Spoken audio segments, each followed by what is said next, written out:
नमस्कार विद्यार्थी मित्रो, कालच्या व्हिडिओमध्ये आपण चौथ्या प्रकरणाला सुरुवात केली होती आणि चौथ्या प्रकरणामध्ये प्राथमिक जे काय आर्थिक क्रिया आहे किंवा जो काही व्यवसाय आहे या प्राथमिक अशा प्रकारचा आर्थिक व्यवसायाच्या संदर्भातले जे काही मुद्दे होते ते आपण नकाशाच्या साहाय्याने मागच्या तासाला बघितले की नकाशामध्ये जगातले जे काही 7 महत्त्वपूर्ण प्रकारचे जे काही खंड आहेत त्या खंडांमध्ये कोणकोणत्या प्रकारे विविध स्वरूपाचे जे काही व्यवसाय आहेत तर ते व्यवसाय होताना दिसून येतात। याचा आपण जागतिक दृष्टिकोनातून जे काही वितरण आहे तर ते वितरण आपण कालच्या तासाला बघितल्यानंतर आजच्या व्हिडिओमध्ये आपल्याला बघायचं आहे की जगातले जे काही 7 खंड आहेत तर त्या 7 खंडामध्ये प्रत्यक्षपणे कोणकोणत्या प्रकारचा व्यवसाय त्या ठिकाणी केला जातो याच्या संदर्भातली जी काही माहिती आहे तर ती माहिती या उपघटका अंतर्गत आपल्याला बघायची आहे। मग यामध्ये सर्वसामान्यपणे आपण पहिला जो काही घटक आहे तो म्हणजे शिकार। शिकार जो काही करणे आहे तर शिकार करणे हा सर्वसामान्यपणे जी काही आदिवासी जमात आहे तर या आदिवासी जमातीचा महत्त्वपूर्ण अशा स्वरूपामध्ये असलेला हा एक प्रमुख स्वरूपाचा व्यवसाय आहे आणि हा जो काही व्यवसाय आहे तर हा व्यवसाय प्रामुख्याने फक्त ही जमात कशासाठी करते तर आपल्या उदरनिर्वाहासाठी करते, म्हणजे ज्याला आपण अन्न पदार्थ म्हणतो। हे अन्न मिळविण्याच्या उद्देशाने प्रामुख्याने जी काही आदिवासी जमात आहे तर ही आदिवासी जमात महत्त्वपूर्ण प्रकारचा जो काही शिकारीचा व्यवसाय तर तो व्यवसाय करताना दिसून येते आणि आज त्याचा परिणाम असा झालेला आहे बघा की आज या आदिवासी लोकांनी मोठ्या प्रमाणामध्ये जे काही जंगलामध्ये राहणारे विविध प्रकारचे जे काही प्राणी जीवन आहे या प्राणी जीवनाच्या त्यामुळे असंख्य अशा स्वरूपाच्या ज्या काही जाती आहेत तर त्या जाती नष्ट होण्याच्या मार्गावर आलेल्या आपल्याला दिसून येतात। त्याचं एकमेव कारण म्हणजे हे लोक शिकार करतात आणि शिकार केल्यानंतर या प्राण्यांचं जे काही मांस आहे तर त्या मांसाचा उपयोग ते अन्न म्हणून करताना दिसून येतो। म्हणजे शिकार करणे हा त्यांचा महत्त्वपूर्ण प्रकारचा उद्देश आहे, परंतु या शिकारीतून त्यांना महत्त्वाचे जो काही भाग आहे की त्या अन्नासाठी महत्त्वपूर्ण प्रकारे जर बघितलं तर ते शिकारीचा जो काही व्यवसाय तर तो व्यवसाय करताना आपल्याला दिसून येतात आणि म्हणून ही शिकार व्यवसाय बंद व्हावं, शिकार व्यवसाय बंद व्हावं यासाठी केंद्र सरकार असेल राज्य सरकार असेल यांनी काही कायदे केलेले आहेत। वन्यजीव संरक्षणाअंतर्गत काही कायदे केलेले आहेत, त्या कायद्याअंतर्गत वन्य जे काही प्राणी आहेत या वन्य प्राण्यांची शिकार करण्यावर बंदी घालण्यात आलेली आहे।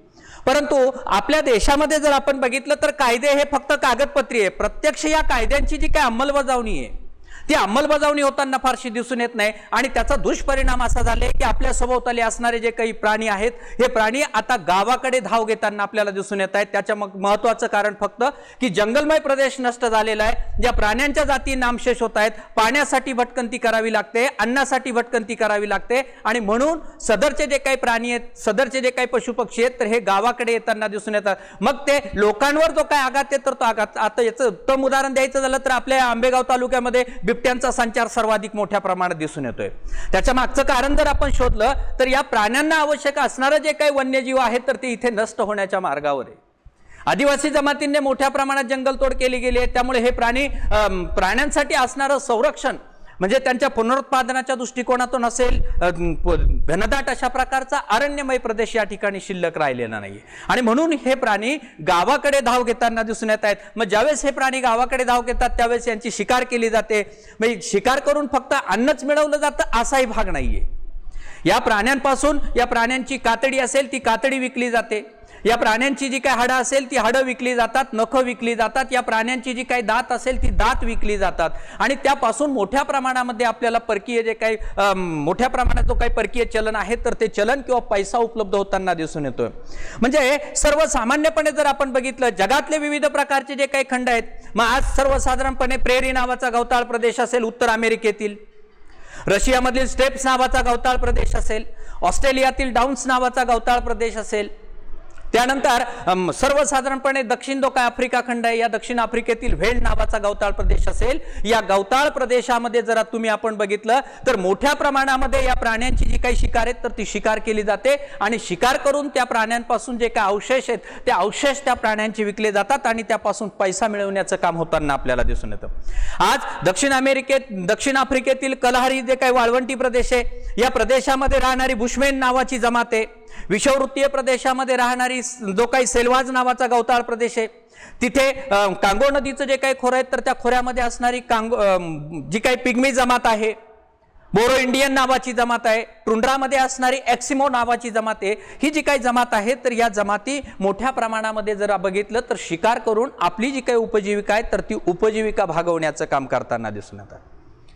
मग या आदिवासी ज्या काही जमाती आहेत तर या आदिवासी जमाती कोणकोणते असे प्राणी आहेत? मग त्या घनदाट अरण्यमय प्रदेशामध्ये वाघ असेल, चिपांजी असेल, गोरिला असेल, गिधाड असेल, माकड असेल, इतर प्रकारचे जे काही प्राणी आहेत तर ते सरपटणारे प्राणी सुद्धा तिथे आपल्याला दिसून येतात. कारण ज्या ज्या ठिकाणी महाज विषुववृत्तीय स्वरूपाचा पट्टा असेल, समशीतोष्ण कटिबंधीय स्वरूपाचा पट्टा असेल किंवा शीत कटिबंधीय स्वरूपाचा पट्टा असेल, या तीनही प्रकारचे जे काही पट्टे आहेत तर या पट्ट्यांमध्ये या आदिवासी ज्या काही जमाती आहेत तर त्या जमाती महत्त्वपूर्ण प्रकारे जो काही शिकार आहेत तर तो शिकारीचा व्यवसाय करताना आपल्याला दिसून येतात. मग या प्रदेशामध्ये हे लोक जिथे शिकार करतात त्या ठिकाणचं जे काही हवामान आहे तर ते हवामान उष्ण ते दमट स्वरूपाचं आहे. उष्ण ते दमट स्वरूपाचं हवामान त्या ठिकाणी आपल्याला दिसून येते. आणि उष्ण ते दमट स्वरूपाचं हवामान असलेल्या प्रदेशामध्ये सर्वसामान्यपणे जर आपण बघितलं तर ही जी काही जमात आहे तर ही जमात मोठ्या प्रमाणामध्ये जे काय तर शिकारीचा जो काही व्यवसाय आहे तर तो व्यवसाय करतात. तर काही ठिकाणी जर तुम्ही आपण बघितलं तर या भागामध्ये दलदलयुक्त स्वरूपाचा प्रदेश आहे, जिथे 12ही महिने जो काही पाऊस आहे तर तो पाऊस पडण्याची प्रक्रिया होताना दिसून येते. तिथे सुद्धा सदरचे जे काही पशुपक्षी आहेत, प्राणी आहेत, या प्राण्यांचं जे काही अस्तित्व आहे तर ते अस्तित्व प्रामुख्याने आपल्याला दिसून येते.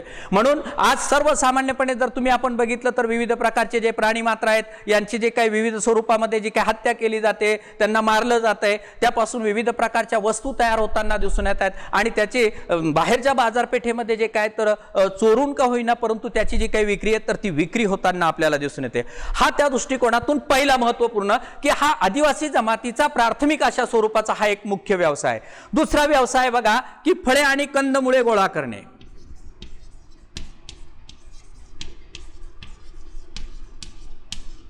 फळे आणि कंदमुळे गोळा करणे हा एक देखील या जमातीचा एक महत्त्वपूर्ण प्रकारचा व्यवसाय. सर्वसामान्यपणे जर आपण बघितलं तर फळे आणि कंदमुळे गोळा करणे हा व्यवसाय देखील वनांवर आधारित आहे की ज्या ज्या प्रदेशामध्ये घनदाट अशा प्रकारचा अरण्यमय प्रदेश आहे त्या अरण्यमय प्रदेशामध्ये आज मोठ्या प्रमाणात जर तुम्ही आपण बघितलं तर फळे आणि कंदमुळे गोळा करण्याचा जो काही व्यवसाय आहे तर तो व्यवसाय हा मोठ्या प्रमाणामध्ये होताना दिसून येतो. मग या फळे आणि कंदमुळे गोळा करण्यामध्ये कोणते विविध प्रकारचे जे काही वृक्ष आहेत त्या वृक्षांना येणारी फळं असतील, त्या वृक्षांना येणारी महत्त्वपूर्ण प्रकारची जी काही फुलं असेल तर त्या फुलांचा समावेश असेल, त्यानंतर त्या वृक्षांना येणारी जी काही पानं आहेत त्या पानांचा त्या ठिकाणी समावेश असेल, त्या वृक्षांना येणारी जी काही औषधी स्वरूपाचे जे काही वनस्पती असेल त्या वनस्पतीचा उपयोग मोठ्या प्रमाणात होताना दिसून येतो. आज सर्वसामान्यपणे जर आपण बघितलं तर जागतिक दृष्टिकोनातून जगातले विविध प्रकारचे जे काही अरण्यमय प्रदेश आहेत त्या अरण्यमय प्रदेशामध्ये फळे आणि कंदमुळे गोळा करण्याचा जो काही व्यवसाय तो व्यवसाय जागतिक पातळीवर केला जातो. आज विविध स्वरूपामध्ये साधं याचं उत्तम उदाहरण द्यायचं झालं, मध आपल्याला पाहिजे असतं, ते मध आपण जे काय तर मधमाशांपासून उपलब्ध करतो, परंतु त्या मधमाशांना पोहोचण्यासाठी आवश्यक असणारा फुलांचा अंकुर त्या घेतात आणि त्यापासून त्या मधाची निर्मिती होते. दुसरं महत्त्वपूर्ण प्रकारचं की आपण घरामध्ये झाडू वापरतो, त्या झाडूसाठी लागणाऱ्या ज्या काही झाड्या असेल तर त्याचा उपयोग आपण झाडाच्या पानांचा उपयोग करताना दिसून येतो. त्यापासून जे काय तर नारळाची जी काही पानं असेल त्या पानापासून आपण झाडू तयार करताना दिसून येतो. म्हणजे फळे आणि कंदमुळे गोळा करणे इथपर्यंतच नाहीये, आपण साधं उपवासाच्या दिवशी रताळू किंवा ज्याला आपण साकरू म्हटलं जातं त्याचा उपयोग आपण करतो, कंदमुळाच्या स्वरूपामध्ये त्याचा वापर आपण करताना दिसतो. की फळे आणि कंदमुळे गोळा करणे हा त्यांचा व्यवसाय. विविध प्रकारचे याचं पुन्हा एक उत्तम उदाहरण द्यायचं झालं तर जे काही च्युइंगम आपण खातो हे च्युइंगम कशापासून मिळवलं जातं तर झापोटा नावाचं वृक्ष आहे, या झापोटा नावाच्या वृक्षाच्या चिकापासून ते च्युइंगम तयार होताना दिसून येतं की ज्याचा उपयोग आपण आपल्या आरोग्याच्या दृष्टिकोनातून करताना दिसून येतो. त्यानंतर मलेरियावर उपकारक अशा प्रकारची औषधं असतील, विविध प्रकारच्या ज्या काही कंपन्या आहेत औषध कंपन्या, या औषध कंपन्यांना पाहिजे असणारं जे काही औषधं आहेत ते औषधं आपण वनांपासून उपलब्ध करताना दिसून येतो. आणि म्हणून सर्वसाधारणपणे ही आदिवासी जी काही जमात आहे तर ही जमात फळे आणि कंदमुळे गोळा करण्याचं जे काही काम आहे तर ते काम करताना आपल्याला दिसून येते.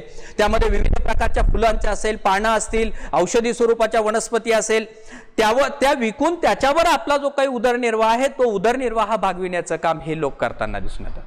म्हणून जागतिक दृष्टिकोनातून बघितलं किंवा आपल्या भारताच्या दृष्टिकोनातून की जिथे जिथे अरण्यमय प्रदेश आहे, मग तो विषुववृत्तीय घनदाट अरण्यमय प्रदेश असेल, समशीतोष्ण कटिबंधीय स्वरूपाचा वनांचा प्रदेश असेल किंवा सर्वसाधारणपणे शीत कटिबंधीय स्वरूपाचा प्रदेश असेल, की त्या प्रदेशामध्ये असणारे जे काही विविध प्रकारचे वृक्ष असतील, विविध प्रकारचे फुलं झाडं असेल, त्यांचा प्रत्यक्ष अप्रत्यक्षरित्या जो काही उपयोग आहे तो उपयोग आपण अन्न म्हणून करतो. साधं उदाहरण द्यायचं झालं, आज तुम्ही आपण जे काय तर आपल्या शेतामध्ये केळी लावतो, त्या केळीचं जे वृक्ष आहे ते वृक्ष वाढल्यानंतर त्याला येणाऱ्या फळापासून आपण आपली उपजीविका भागवतो. मग आज विविध स्वरूपामध्ये जे काही फळं असतील, हे फळं आपण फळं आणि फुलं दोन्ही जर आपण बघितली तर ते वनांपासून उपलब्ध करतो. म्हणजे आपण शेती व्यवसाय करतो, शेतीमध्ये त्याची लागवड करतो आणि त्याच्यापासून उत्पादन घेतो, आपला चरितार्थ भागवला की उरलेलं बाजारपेठेमध्ये विकण्याचं आपण काम करतो. त्यातून आपल्याला प्राथमिक स्वरूपाचा पैसा उपलब्ध होताना दिसून येतो. हा त्या दृष्टीने एक महत्वपूर्ण प्रकारचा भाग आहे. आज डिंक गोळा करणे असेल, मध गोळा करणे असेल, मध असेल, लाख असेल, बाबळाचं जे वृक्ष आहेत या बाबळीच्या वृक्षापासून आपण जे काय तर सर्वसाधारणपणे डिंक जमा करताना दिसून येतो, लाख जमा होताना दिसून येतो. म्हणजे विविध स्वरूपामध्ये असणारे जे काही वृक्ष असतील, या वृक्षांपासून विविध स्वरूपाची जी काही औषधं आहेत, विविध प्रकारचे फुलं असेल, या फुलांपासून ज्या काही औषधी वनस्पती आहेत तर त्या वनस्पती निर्माण होताना दिसून येतात. आणि म्हणून याला हवामानाच्या दृष्टीने जर आपण बघितलं तर ज्या प्रदेशामध्ये उष्णते दमट स्वरूपाचं हवामान आहे, सर्वसामान्यपणे फळे आणि कंदमुळे गोळा करण्याचं जे काही काम आहे तर ते दमट हवामानामध्ये सर्वात जास्त केलं जातं. की दमट हवामानाचा जो काही प्रदेश आहे तर तो प्रदेश जिथे सरपटणाऱ्या प्राण्यांचं अस्तित्व मोठ्या प्रमाणात आहे, दाटीवाटीने एकाच जागेवर अनेक प्रकारचे जे काही वृक्ष आहेत तर ते वृक्ष वाढताना दिसून येत आहेत, अशा प्रदेशामध्ये मोठ्या प्रमाणात जर तुम्ही आपण बघितलं तर फळे आणि कंदमुळे गोळा करण्याचा जो काही व्यवसाय आहे तर तो व्यवसाय हा मोठ्या प्रमाणात होताना दिसून येतो. आज तुम्ही आपण जर बघितलं तर विविध प्रकारे घनदाट विषुववृत्तीय घनदाट अरण्यमय प्रदेशामध्ये एकाच जागेवर अनेक प्रकारचे वृक्ष असतात. मग तिथे सूर्यप्रकाशासाठी या वृक्षांमध्ये स्पर्धा होते. वेली ज्या काय तर वृक्षांच्या बुंद्यांना वळसा घालून जे काय तर वर जाताना दिसून येतात, सूर्यप्रकाश घेण्यासाठी ते प्रयत्न करताना दिसून येतात. म्हणजे याचं कारण जर तुम्ही आपण बघितलं तर तिथे वर्षभर पाऊस पडतो, वर्षभर सूर्यकिरणे लंबरूप पडताना आपल्याला दिसून येतात. मग अशा प्रदेशामध्ये मृदा जर तुम्ही आपण बघितली तर तिथे असणारे जे काही इतर प्रकारची जी काही वनस्पती आहे, खुरट्या स्वरूपाची गवतासारखी, तर त्या वनस्पतीच्या कुजण्याची प्रक्रिया होते, त्यापासून ह्युमसची निर्मिती होते. मग अशा प्रदेशामध्ये मोहगणी सारखे वृक्ष असतील, एबणी सारखे वृक्ष असतील, रोजूड सारखे वृक्ष असतील, रबरासारखे वृक्ष असतील, या वृक्षांबरोबर नारळासारखे जे काही वृक्ष आहेत, या वृक्षांचं जे काही अस्तित्व आहे ते अस्तित्व या ठिकाणी मोठ्या प्रमाणात आपल्याला दिसून येते. आणि म्हणून दुसरा हा जो काही फळे आणि कंदमुळे गोळा करण्याचा जो काही व्यवसाय तर तो व्यवसाय होताना आपल्याला दिसून येतो. त्यानंतर तिसरा महत्वपूर्ण प्रकारचा व्यवसाय आहे तो म्हणजे लाकूड तोड. आता हा लाकूड तोड जो काही व्यवसाय तर हा लाकूड तोड व्यवसाय सुद्धा जगातील तीनही प्रकारचे जे काही कटिबंध आहेत, मग उष्ण कटिबंध असेल, समशीतोष्ण कटिबंध असेल, शीत कटिबंध असेल, त्या कटिबंधामध्ये येणारे जे काही देश आहेत त्या देशांमध्ये आज मोठ्या प्रमाणामध्ये लाकूड तोडीचा जो काही व्यवसाय हा व्यवसाय प्राथमिक स्वरूपाचा व्यवसाय म्हणून केला जातो. त्यामध्ये विषुववृत्तीय सदाहरित अरण्यमय प्रदेश असेल, उष्णकटिबंधीय स्वरूपाची पानझडी स्वरूपाच्या अरण्याचा प्रदेश असेल, समशीतोष्ण कटिबंधीय सूचीपर्णी अरण्याचा प्रदेश असेल. मग आता उष्णकटिबंधाच्या दृष्टिकोनातून जर आपण जर बघितलं तर 0 अंशापासून ते 30 अंशापर्यंत उष्णकटिबंधाचा भाग आहे, 30 अंशापासून ते 60 अंशापर्यंत समशीतोष्ण कटिबंधाचा भाग आहे आणि 60 पासून ते 90 पर्यंत शीत कटिबंधाचा भाग आहे. मग उत्तर गोलार्धामध्ये आणि दक्षिण गोलार्धामध्ये त्या अंतर्गत येणारा अरण्यमय प्रदेश, त्यामध्ये येणारे विविध प्रकारचे जे देश आहेत त्या देशांमध्ये आज सर्वसामान्यपणे जर आपण बघितलं तर लाकूड तोड जा काही व्यवसाय आहेत तर हा व्यवसाय मोठ्या प्रमाणामध्ये होताना आपल्याला दिसून येतो. मग त्या प्रदेशामधील अनुकूल स्वरूपाचं हवामान, त्या प्रदेशामध्ये अनुकूल असणारा हवामानाचा देखील त्या व्यवसायावर परिणाम होताना आपल्याला दिसून येतो. आणि लाकूड तोड हा जो काही व्यवसाय तर तो व्यवसाय फक्त जगातल्या ठराविक देशांमध्ये केला जातो. आज सर्वात जास्त लाकूड तोडीचा व्यवसाय कॅनडामध्ये केला जातो, कारण कॅनडामधलं जे काही लाकूड आहे तर ते लाकूड मऊ स्वरूपाचं आहे, टणक स्वरूपाचं आहे, त्यामुळे तिथे या व्यवसायाचा विकास झालेला आहे. विषुववृत्तीय अरण्यमय प्रदेशामध्ये लाकूड तोड व्यवसायाचा विकास झालेला नाहीये. कारण का तर तिथे एकाच जागेवर अनेक प्रकारचे वृक्ष आहेत, त्यामुळे वृक्षतोड करण्याला झालेल्या अडचणी, त्यानंतर वर्षभर पडणारा पाऊस, वर्षभर तिथलं असणारं रोगट स्वरूपाचं हवामान, उष्णते दमट स्वरूपाचं हवामान, आणि म्हणून तिथे फारसा लाकूड तोडीचा जो काही व्यवसाय तर या व्यवसायाचा जो काही विकास आहे तर तो विकास झालेला नाही. परंतु खऱ्या अर्थाने जर याचे प्रदेश बघितले, दक्षिण अमेरिका खंडातील अमेझॉन नदीचं खोरं आहे, आफ्रिका खंडातील कांगो नदीचं खोरं आहे, की इथे मोठ्या प्रमाणामध्ये लाकूड तोड जो काही व्यवसाय आहे, तर या लाकूड तोड व्यवसायाचा जो काही विकास आहे तर तो विकास झालेला आपल्याला दिसून येतो. कारण तिथली जी काही वनं आहेत तर ती वनं घनदाट अशा स्वरूपाची आहेत. त्या ठिकाणी अनेक प्रकारच्या ज्या काही वृक्षांच्या जाती आहेत तर त्या जाती आपल्याला दिसून येत आहेत. आणि त्या प्रदेशामध्ये असणारे जे काही वृक्ष आहेत तर ते वृक्ष देखील कठीण स्वरूपाचे आहेत. जरी त्या प्रदेशातलं हवामान हे रोगट स्वरूपाचं आहे तरी सुद्धा लाकूड तोड हा जो काही व्यवसाय आहे तर या व्यवसायाचा जो काही विकास आहे तर तो विकास हा मोठ्या प्रमाणामध्ये झालेला आपल्याला दिसून येतोय. आणि म्हणून त्या प्रदेशाची असणारी दुर्गमता, कारण उंच सकल स्वरूपाचा तो प्रदेश आहे, रस्त्यांचा विकास नाहीये, कुठल्याही प्रकारचा मालाची वाहतूक करण्यासाठी आवश्यक स्वरूपाचे जे काही घटक आहेत ते घटक नेण्यासाठी आणि आणण्यासाठी अनेक अशा प्रकारच्या ज्या काही समस्या आहेत या समस्या प्रामुख्याने निर्माण होताना दिसून येत आहेत. आणि म्हणून सर्वसामान्यपणे असे जे काही लाकूड तोड व्यवसाय आहे किंवा ज्याला आपण वनतोड म्हटलं जातं, या लाकूड तोड व्यवसायाची काही महत्त्वपूर्ण प्रकारची वैशिष्ट्ये आहेत. या वैशिष्ट्यांमध्ये पहिलं वैशिष्ट्य आहे बघा की वने ही दाट स्वरूपाची आहेत, घनदाट अशा स्वरूपाची वन आहेत. या वन घनदाट स्वरूपाची असल्यामुळे या वनांमध्ये लाकडांचं शॉर्टिंग करणे म्हणजे ते ओळखणे, सागाचं वृक्ष कोणतं, साल कोणतं आहे, रोजवूड कोणतं आहे, रबरचं वृक्ष कोणतं आहे, याची वेगवेगळ्या पद्धतीने त्याचं शॉर्टिंग करणं आणि मग ते ठराविक अशा प्रकारचे जे काही वृक्ष आहेत जे कामाचं असेल त्याची कत्तल करणे, त्याचे योग्य प्रकारे ओंडके तयार करणे आणि त्याची विक्री करणे, हा देखील जो काही व्यवसाय तर तो व्यवसाय होताना दिसून येतो. परंतु जिथे दाट स्वरूपाची वनं आहेत, वाहतुकीच्या समस्या निर्माण झालेल्या आहेत आणि जिथे पारंपरिक पद्धतीने लाकूड तोड केली जाते अशा प्रदेशामध्ये लाकूड तोड व्यवसायाचा फारसा विकास झालेला नाही. हे पहिलं वैशिष्ट्य आहे. ज्या प्रदेशामध्ये अत्याधुनिक पद्धतीने लाकूड तोड व्यवसाय केला जातो त्या प्रदेशामध्ये वाहतुकीच्या सुविधा मोठ्या प्रमाणात आहे, अत्याधुनिक तंत्रज्ञानाचा वापर लाकूड तोडीसाठी केला जातो. त्या प्रदेशामध्ये सर्वसामान्यपणे जर आपण बघितलं तर लाकूड तोड जो काही व्यवसाय तर या व्यवसायाचा जो काही विकास आहे तर तो विकास झालेला आपल्याला दिसून येतो. आणि त्यामुळे एकाच ठिकाणी अनेक प्रकारचे वृक्ष असेल तर अनेक स्वरूपाच्या ज्या काही अडचणी आहेत तर त्या अडचणी निर्माण होताना दिसून येतात. सरपटणारे जे काही प्राणी आहेत तर त्या प्राण्यांचं अस्तित्व त्या ठिकाणी दिसून येत आहे.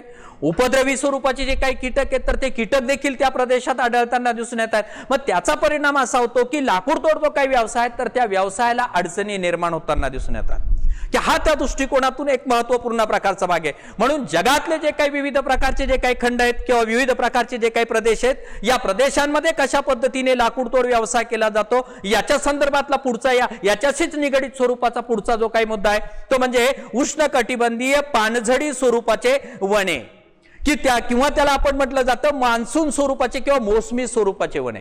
कुठून कुठपर्यंत आढळतात? दोन्ही गोलार्धांमध्ये 50 अंश उत्तर 30 अंश उत्तर ते 5 अंश उत्तर ते 30 अंश उत्तर ते दक्षिण गोलार्धाच्या दरम्यान हे घनदाट स्वरूपाचे जे काही अरण्यमय प्रदेश आहेत तर ते प्रदेश आढळताना दिसून येतात की जिथे वर्षभर सदाहरित वनस्पती आहे, जिथे वर्षभर हिरवीगार वनस्पती आपल्याला दिसून येते. आणि सर्वसामान्यपणे जर तुम्ही आपण बघितलं तर जो काही कोरडा ऋतू आहे या कोरड्या ऋतूमध्ये सदरच्या वनांमध्ये असणारे जे काही वृक्ष आहेत ती वृक्ष आपली जी काही पानगळ आहेत तर ती पानगळ करताना आपल्याला दिसून येतात. त्या वृक्षांना आपण पर्णहीन असं म्हटलं जातं की त्यांना पानं नसलेला भाग म्हणून त्याला पर्णहीन असं म्हटलं जातं. मग हे सुद्धा सर्वसाधारणपणे की या प्रदेशामध्ये आढळताना आपल्याला दिसून येतात की फांद्यांचा आकार मोठा असतो. त्या ठिकाणी ज्या काही वृक्ष आहेत त्या वृक्षांच्या ज्या काही फांद्या आहेत तर त्या फांद्यांचा आकार मोठा असतो. आणि अशा प्रकारची जी काही मान्सून किंवा मोसमी स्वरूपाची जी काही वनं आहेत ती वनं कुठे कुठे आढळतात तर आग्नेय जो काय आशिया आहे, आपण नकाशामध्ये मागच्या तासाला बघितलंय की आग्नेय आशियामध्ये आढळतात, आफ्रिकेच्या दक्षिण बाजूला आढळतात आणि त्यानंतर दक्षिण अमेरिकेतील ब्राझील जो काही देश आहे तर या ब्राझील देशामध्ये सुद्धा सर्वसाधारणपणे उष्णकटिबंधीय पानझडी स्वरूपाची जी काही वनं आहेत ज्याला आपण मान्सून स्वरूपाची वनं म्हटली जातात ही वनं आढळताना दिसून येतात. मग या वनांमध्ये कोणकोणत्या प्रकारची वनस्पती आहे तर या वनांमध्ये आढळणारी वनस्पती बघा, साग आहे, साल आहे, सिसव आहे, चंदनाचं वृक्ष आहे, खैराचं वृक्ष आहे आणि कुसुम नावाचं वृक्ष आहे. या वृक्षांचं जे काय अस्तित्व आहे तर ते अस्तित्व उष्णकटिबंधीय पट्ट्यामध्ये येताना दिसून येतं. त्यानंतर तिथे आढळणारे प्राणी कोणते आहेत तर त्या प्राण्यांमध्ये जर आपण बघितलं तर वाघ आहे, सिंह आहे, गवे आहेत आणि त्यानंतर माकड आहे. हे जे काही प्राणी आहेत तर हे प्राणी तिथे आढळताना दिसून येतात. आणि पक्ष्यांच्या बाबतीत कबूतर आहे, चिमणी आहे. त्यानंतर महत्वपूर्ण प्रकारे पशुपालनाचा व्यवसाय देखील या प्रदेशामध्ये होताना दिसून येतो. फक्त हे लोक लाकूड तोडच करतात असा भाग नाहीये. लाकूड तोडीला एक पर्यायी स्वरूपाचा व्यवसाय म्हणून हे लोक थोड्या प्रमाणामध्ये पशुपालनाचा व्यवसाय करतात. डोंगराच्या जसे लाकूड तोड केली जाते त्या पद्धतीने ते पशुपालनाचा व्यवसाय एका ठिकाणाहून दुसऱ्या ठिकाणी, दुसऱ्या ठिकाणाहून तिसऱ्या ठिकाणी अशा पद्धतीने पशुपालनाचा जो काही व्यवसाय तो व्यवसाय सुद्धा स्थलांतरित पद्धतीने करताना दिसून येतात. आणि म्हणून हे लोक फक्त लाकूड तोड करतात असा भाग नाहीये. पशुपालनाचा व्यवसाय करतात. या पशुपालनाबरोबर पशूंपासून उपलब्ध होणारे जे काही दुग्धजन्य पदार्थ आहे, दूध आहे, दुधाचं संकलन करणे, त्यापासून विविध प्रकारच्या ज्या काही वस्तू असेल, पदार्थ असेल, या पदार्थांची देखील जी काही निर्मिती आहे तर ती निर्मिती करताना दिसून येतात. आणि हे लोक ज्या प्रदेशामध्ये राहतात, ज्या प्रदेशात प्रतिकूल हवामानामध्ये हे राहणारे जरी असले तरी लाकूड तोडीचा जो काही व्यवसाय तर तो व्यवसाय मोठ्या प्रमाणात करताना दिसून येतात. आणि इथे असणारे जे काही लाकूड आहे तर ते लाकूड टिकाऊ स्वरूपाचं आहे. हे एक देखील महत्वपूर्ण प्रकारचं वैशिष्ट्य आहे. हवामानाच्या वैशिष्ट्याच्या बाबतीत जर तुम्ही आपण बघितलं तर उन्हाळ्यामध्ये तापमान जर बघितलं तर 27°C ते 32°C दरम्यान आपल्याला दिसून येतं. आणि हिवाळ्यामधलं तापमान जर तुम्ही आपण बघितलं तर 15° ते जवळजवळ 24°C दरम्यान आपल्याला दिसून येतं. हे एक देखील महत्वाचं वैशिष्ट्य जे काय तर या प्रदेशात. आणि पर्जन्य जर म्हणणार ना तुम्ही तर पर्जन्य या प्रदेशामध्ये 250 मिलीमीटर पासून ते 2500 मिलीमीटर पर्यंत पाऊस पडतो.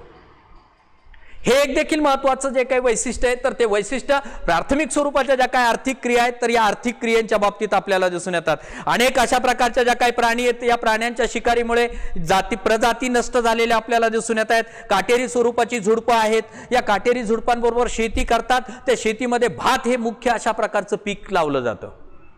हे लोक भाताचं जे काही पीक आहे तर ते पीक देखील मोठ्या प्रमाणात घेताना दिसून येतात. हा त्या दृष्टिकोनातून पहिला महत्वपूर्ण प्रकार आहे की उष्णकटिबंधीय जो काही मोसमी अरण्याचा प्रदेश आहे या प्रदेशामध्ये हवामान, त्या प्रदेशामध्ये असणारं प्राणी जीवन, त्या प्रदेशामध्ये असणारं मानवी जीवन आणि ते मानव त्या पद्धतीने केला जाणारा व्यवसाय याच्या संदर्भातील हा महत्वपूर्ण प्रकारचा भाग आहे. येणाऱ्या पुढच्या तासाला आपण याचा पुढचा जो काही मुद्दा आहे तर तो मुद्दा आपण घेऊया.